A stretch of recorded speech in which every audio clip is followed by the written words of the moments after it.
रहमानिर्रहीम। अस्सलाम वालेकुम नाज़रीन, आप यूट्यूब चैनल देख रहे हैं। मैं इमरान खान हूँ। सबसे पहले जो सैलाब की तबाहकारियाँ हैं उनके बारे में अब सूरत हाल सामने आ रही है। कुछ बड़े अफसोसनाक हक़ाइक़ सामने आए हैं। एक ख़ानदान जहाँ पे शादी थी, उस ख़ानदान में 20 से ज़ायद लोग जाँ बहक हो गए। और अभी भी खैबर पख्तूनख्वा की हुकूमत ने लेटेस्ट एक स्टेटमेंट दिया है कि वो तमाम लोगों का नुकसान पूरा करेंगे, चाहे वो लाइफ स्टॉक का नुकसान हुआ, चाहे जो जानी नुकसान तो पूरा नहीं हो सकता, लेकिन जो माली नुकसान है, जो ज़मीनों का नुकसान है, जो फसलों का नुकसान है और जो लोगों के घरों का नुकसान है, ये सारे नुकसान पूरे किए जाएंगे। और अब तक की इतला के मुताबिक जो जाँ बहक होने वाले अफराद हैं उनकी तादाद 400 के लगभग मुख्तलिफ अंदाज़ों और तखमीनों में बताई जा रही है। कुछ लोग कह रहे हैं 300 के करीब है, लेकिन डिफरेंट जगह से डिफरेंट रिपोर्ट्स आ रही हैं, इसकी तस्दीक हो जाएगी। एक और नाज़रीन इंतहाई अफसोसनाक जो मनाजिर हमने देखे वो ये देखा कि जब पहाड़ों के ऊपर ये क्लाउड ब्रस्ट हुआ या बहुत तेज़ी से फ्लड का पानी आया तो साथ वो लकड़ी बहकर आई जो पहाड़ों पर छुपा कर रखी हुई थी टिम्बर माफिया ने। बहुत सारे इलाकों में टिम्बर माफिया अपना काम करता रहता है, जंगल में लकड़ी काटता रहता है और ये माफिया की तरह काम करते हैं, ये महकमों के साथ मिलकर काम करते हैं। और जिस तरह से वो लकड़ी आई है कट कर, यानी कट के रखी हुई थी वो लकड़ी साथ बहकर आई पानी के, तो ऐसा लगता था पूरा का पूरा जंगल काट कर रखा हुआ था जो नीचे आ गया। कई जगह पे ऐसे मनाजिर देखे गए हैं। ये अफसोसनाक मनाजिर हैं। अगर आप में से किसी ने एक इंडियन फिल्म आई थी लेटेस्ट, थोड़ा सा पहले उसके मनाजिर देखे हो तो वो डैम के अंदर बहुत सारी लकड़ी छोड़ देते हैं, तो इस तरह का मंजर भी हमने एक जगह पे वहां दरिया में देखा जहां पानी इकट्ठा था। और कई जगह पे लकड़ी बह कर आई है और बहुत बड़े पैमाने पर बह कर आई है।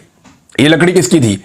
यानी अगर दरख्त होना तो वो लकड़ी कट के नहीं होती, अगर दरख्त है तो पूरे के पूरे दरख्त आते हैं, उनके साथ पत्ते भी होते हैं, उनके साथ जो है शाखें भी होती हैं। लेकिन ये जो लकड़ी है ये ऐसे जैसे काट काट के रखी गई है, आरे के साथ काट के रखी गई है। तो वो सारी की सारी जो लकड़ी है वो बहकर आ गई और ये टिम्बर माफिया ने काटी हुई है। मैं सिर्फ पाकिस्तानियों को एक बात कहना चाहता हूं कि टिम्बर माफिया जब आपके इलाके में जंगल काटता है ना, तो नॉर्मली आप लोग पता क्या करते हैं? मैंने कई इलाकों में जाकर लोगों को कहा कि भाई यहाँ लकड़ी कटती है, आप क्यों नहीं रोकते? तो आम शहरी पाकिस्तान के पता क्या कहते हैं? वो ये कहते हैं ये गवर्नमेंट का काम है, हमारा काम नहीं है। सरकारी जंगल काट रहे हैं, हमारा दरख्त थोड़ी काट रहे हैं। तो सरकारी जंगल काट रहे हैं तो सरकार जाने और टिम्बर माफिया जाने, हम क्यों किसी के साथ पंगा लें या हम क्यों किसी के साथ सर कपाएं? ये आम शहरी नॉर्मली ये कहते हैं। तो अब आप देखें उसका अंजाम।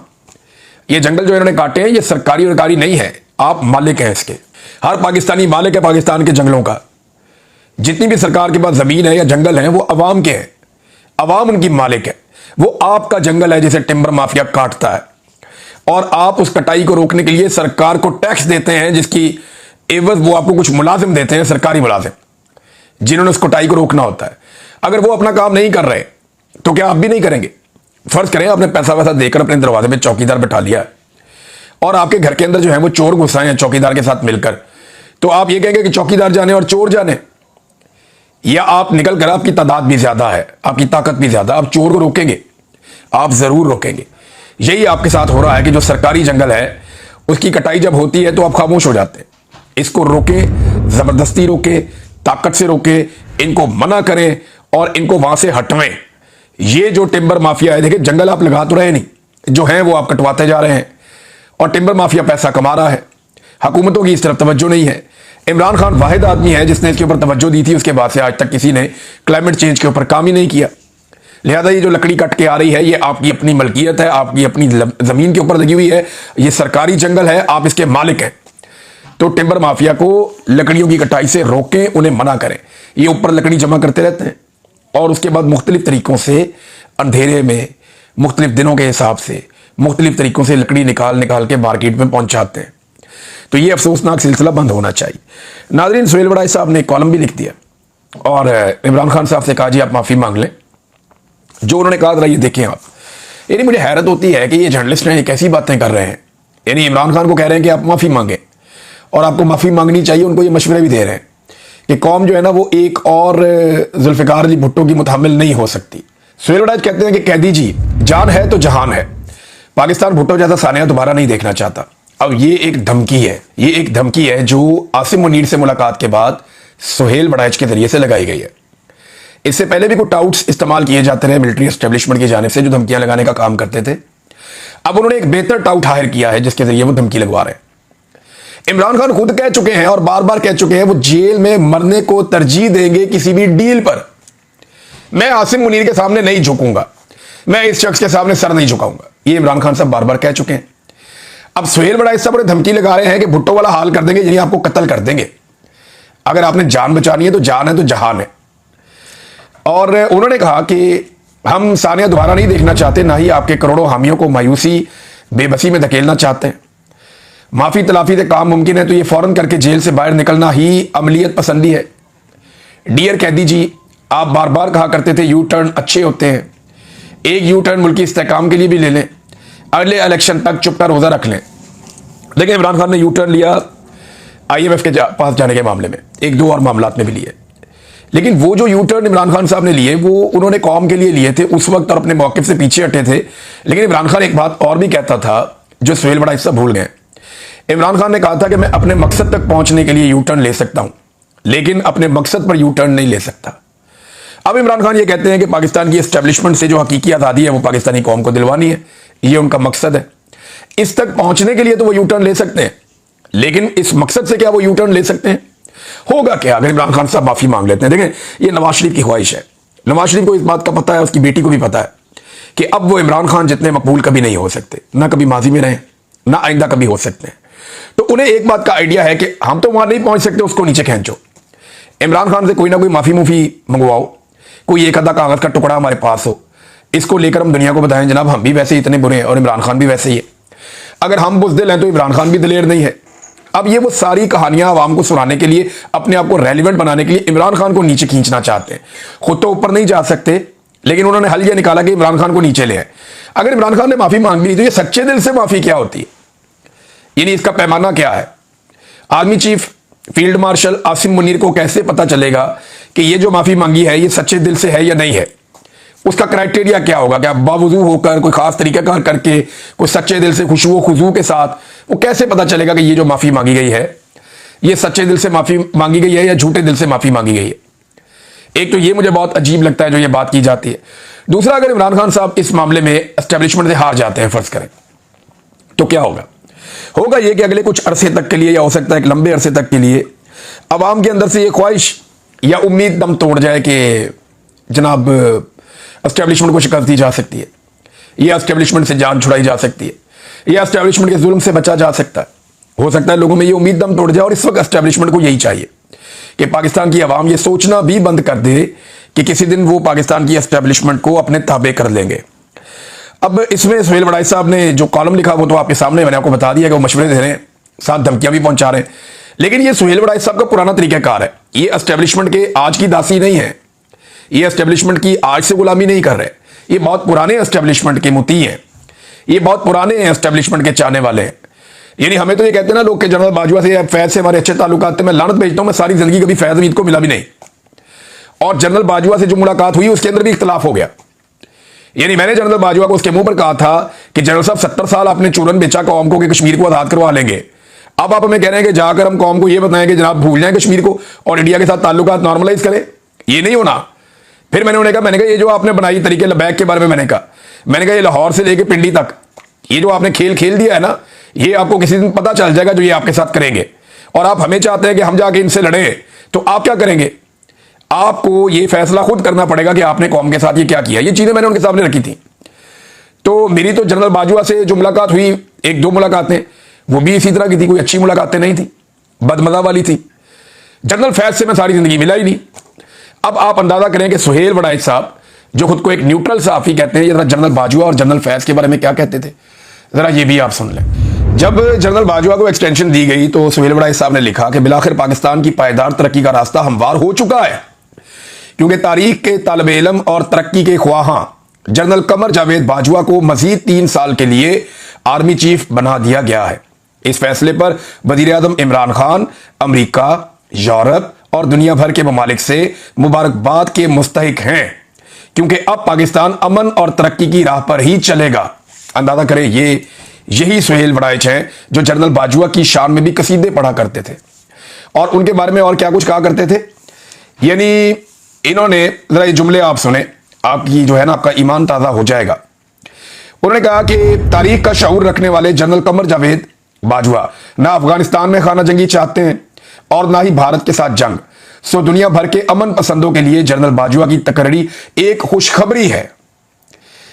जब जनरल बाजवा की एक्सटेंशन की अफवाहें गर्म थी तब आईएसआई के सरबराह जनरल फैज हमीद ने ओहदा नहीं संभाला था, मगर जहां 4 सीनियर तरीन जर्नलों के मुस्तकबिल पर सवालिया निशान लगा है, वहीं जनरल फैज हमीद जैसा आयरन मैन जनरल बाजवा की मावनत जारी रखेगा और जनरल कमर जावेद बाजवा की 3 साला मुद्दत मुलाजमत में तोसी के बाद अगर वो अगले आर्मी चीफ के लिए सबसे ताकतवर उम्मीदवारों की दौड़ में शामिल हो चुके हैं, यानी वो कह रहे हैं कि अब फैज हमीद जो है वो अगले आर्मी चीफ आ रहे हैं।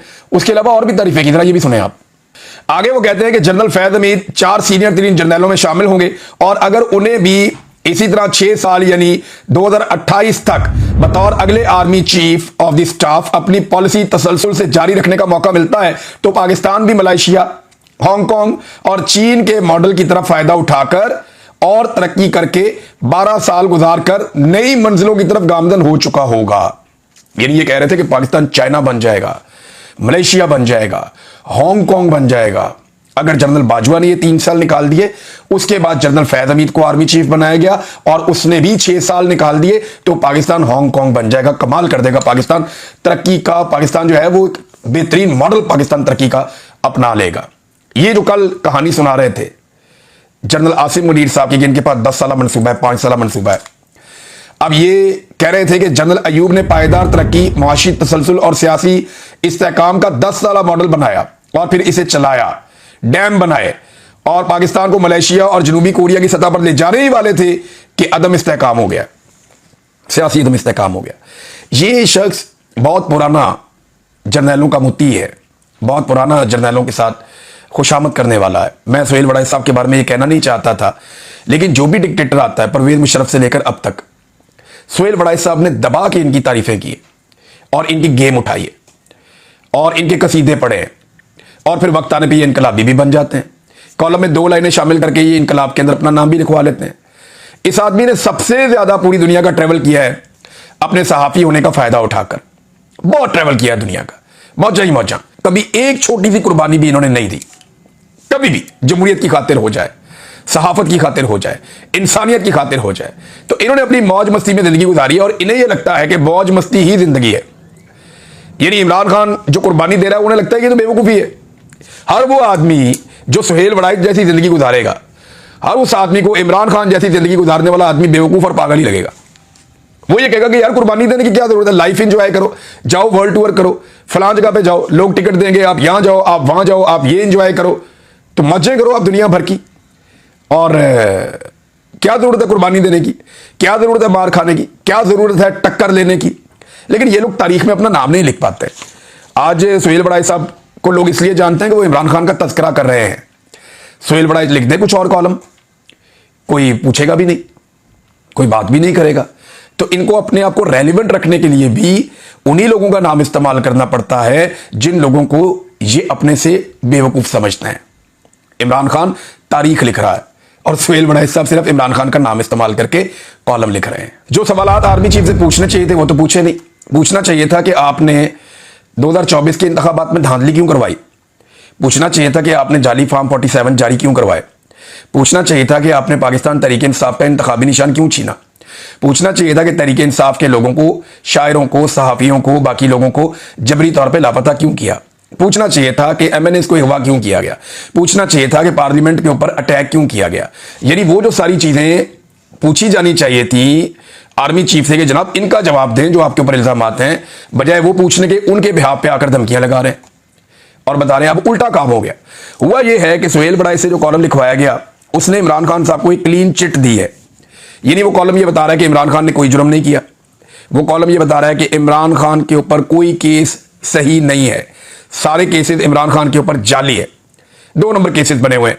और ये सिर्फ पाकिस्तान की मिलिट्री एस्टेब्लिशमेंट की ख्वाहिश को पूरा करते हुए या उनके गुस्से को मद्देनजर रखते हुए इमरान खान साहब को जबरदस्ती जेल में रखा गया है।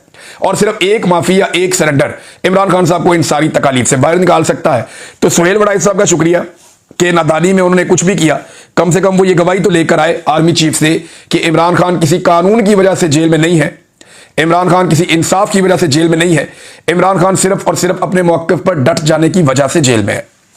नाज़रीन, असद उमर साहब ने एक बड़ा इंटरेस्टिंग स्टेटमेंट दिया। इस मौके पर वो स्टेटमेंट सुनाना बड़ा जरूरी है। उन्होंने कहा कि आज के दिन 37 साल पहले जनरल ज़ियाउल हक वफात हुए, इनसे 2.5 महीने पहले उन्होंने, यानी उनकी फौत होने से जनरल ज़ियाउल हक, आपको पता है कि आम की पेटियों में बम, और फिर जनरल साहब का तैयारा तबाह हो गया, जनरल साहब शहीद हो गए। अब जनरल ज़ियाउल हक के बारे में वो कहते हैं जी आज के दिन उनकी वफात हुई थी, लेकिन इस दिन से 2.5 महीने पहले उन्होंने पार्लियामेंट तहलील की, जुनेजो को बरतरफ किया।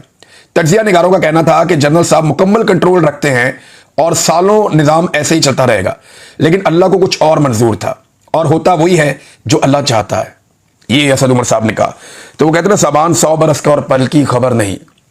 तो प्लान तो बड़े लंबे जनरल ज़ियाउल हक के पास भी थे, जनरल मुशर्रफ के पास भी थे, जनरल याया के पास भी थे, लेकिन उनके प्लान कहां पे गए, उनके मंसूबे किधर गए? धड़े के धड़े रह गए। जब वक्त आता है ना, जब अल्लाह ताला की लाठी है वो बड़ी बेआवाज है, तो फिर आदमी कुछ भी सोचता रहे, होता वही है जो मेरा रब चाहता है।